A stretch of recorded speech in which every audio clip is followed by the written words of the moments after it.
एक बार की बात है जब गौतम बुद्ध जी मगध राज के एक गांव में ठहरे हुए थे।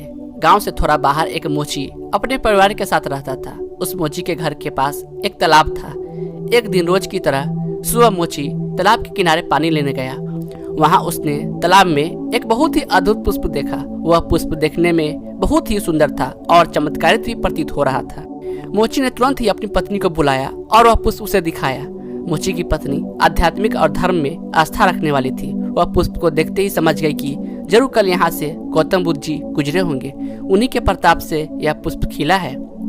पुष्प को चमत्कारिक मानकर मोची ने एक योजना बनाई। उसने अपनी योजना के बारे में पत्नी को बताया कि वह इस पुष्प को राजा को देगा और उनसे खूब सारी स्वर्ण मुद्राएं लेगा। उसकी पत्नी ने भी सोचा कि यह पुष्प उनके किसी काम का नहीं है, इसे राजा को ही दे दो, कम से कम कुछ कमाई तो होगी।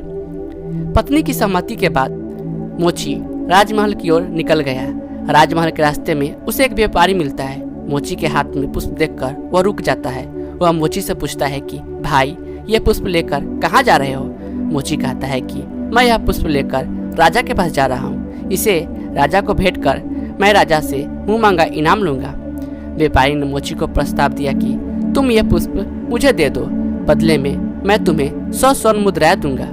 मोची सोच में पड़ गया। उसने सोचा कि जब व्यापारी इस पुष्प के लिए 100 स्वर्ण मुद्राएं दे रहा है तो राजा तो और ज्यादा देगा। यही सोचते हुए उसने व्यापारी को पुष्प देने से मना कर दिया। थोड़ा आगे चला ही था कि उसे रास्ते में राजा आते हुए नजर आए, जो गौतम बुद्ध के दर्शन के लिए जा रहे थे। राजा भी मोची के हाथ में वो दिव्य पुष्प देखकर अचंभित हो गए। राजा ने मोची को पुष्प के बदले 1000 स्वर्ण मुद्राएं देने के लिए कहा। यह सुनते ही मोची के मन में एक अजीब सी चेतना आई और वह राजा को पुष्प न देकर डरता हुआ सीधे महात्मा बुद्ध के पास जा पहुंचा। महात्मा बुद्ध जी मोची को देखकर हैरत में पड़ गए। उन्होंने मोची से पूछा तो मोची ने उन्हें सारी बात बताई।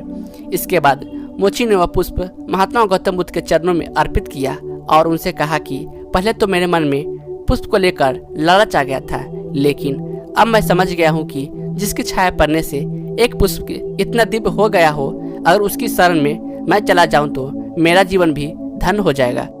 इसके बाद वह आजीवन महात्मा गौतम बुद्ध का शिष्य बनकर रहा। इस कहानी ने हमें यह सिखाया है कि अगर हमारी जिंदगी में हमें बहुत सी चीजें अपनी तरफ आकर्षित करती है, लेकिन हमें उनके लालच में न फंसकर अपने ज्ञान का प्रयोग करके जीवन में सही राह को चुनना चाहिए। उम्मीद करता हूँ आपको वीडियो बेहद पसंद आई होगी। धन्यवाद। जय हिंद।